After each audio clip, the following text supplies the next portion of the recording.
Your nervous system is the communication center of your body. So it basically senses whether you are safe or in danger. So here's kind of how it works. Let's say you're walking down a dark alley and someone starts chasing after you. That's going to send a signal to your nervous system, basically being like, okay, we need to go into one of our fear responses: fight, flight, freeze, or fawn. Going to send a signal to the brain, and the brain is going to say, how do I interpret this to keep me safe, to keep this person safe?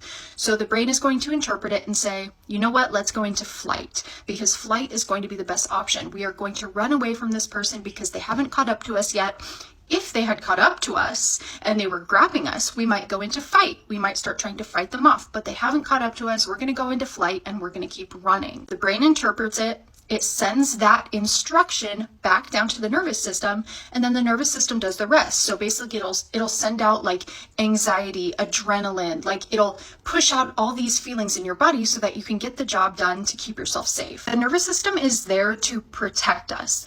The problem is when you are someone that has experienced any kind of trauma in childhood, whatever it might have been, your nervous system learned that certain things were dangerous that aren't actually dangerous. Let's say when you were a kid, you had an experience with like a neighbor's dog and it bit you. Like it bit you really, really, really bad. And when the dog bite happened, that sent your nervous system into one of the fear responses: fight, flight, freeze, or fawn, right? It sent off a fear response to your nervous system, to your brain, and basically told your body, like, dogs are unsafe. We have to feel threatened when dogs are around because we could get bit. Like this could happen to us. And so for the rest of your life, you remain terrified of dogs or of this specific breed. And every time you see them, it sends that signal to your nervous system and you start to feel anxious. You start sweating. Your heart starts racing because of what happened to you. However, the rest of the population, like the majority of people in the world, would look at you and be like, that dog is harmless. They're not going to do anything to you. Their tail is wagging. They have a collar and a leash on. They're with their owner. Like nothing's going to happen to you.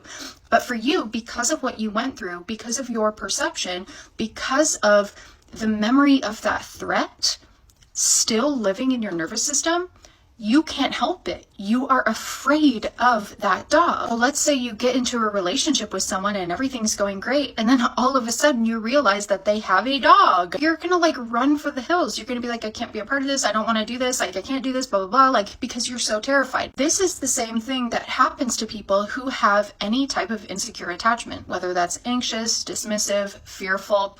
Based on specific trauma that you've been in your life, your nervous system learned that certain things were dangerous and threatening.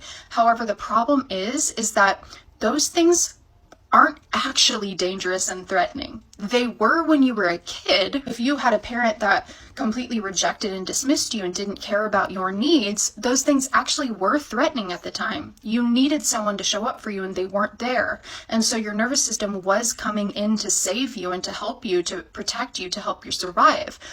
But as you become an adult, it no longer serves you to stay threatened by those things, but your body doesn't know that. You don't consciously know that.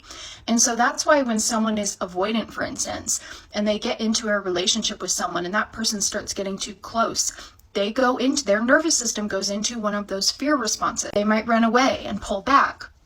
They might fawn and say, oh no, you're perfect, everything's fine, don't worry. Meanwhile, they're dying inside. They might go into fight and get really defensive. They might go into freeze and become like super paralyzed and like not even know how to speak and just have this distant look in their eyes. They're not doing this on purpose because they hate you or because they want to cause problems in the relationship. They are doing this because this is how their nervous system and their brain survived in their childhood, and it has stayed with them in their adult life. It's an unconscious thing. It's just a thing that happens to them inside their body. In order to heal your attachment issues, you actually have to heal your nervous system. You have to teach your nervous system that the things it's afraid of aren't actually a threat anymore. You're avoidant, for instance, and you feel this deep nervous system threat when you had to ask someone for help.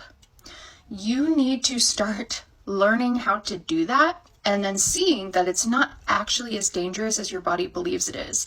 Even though it may have used to been dangerous when you were a child, it's not dangerous anymore as an adult. You are an adult now. You're an autonomous person. You can take care of yourself. It's okay to ask for help. It's okay to depend on other people, and it's not going to kill you, but your body thinks it is because it needed to when you were a child. So you have to teach your body how to become accustomed to those situations. And the more that you do it, the easier it gets.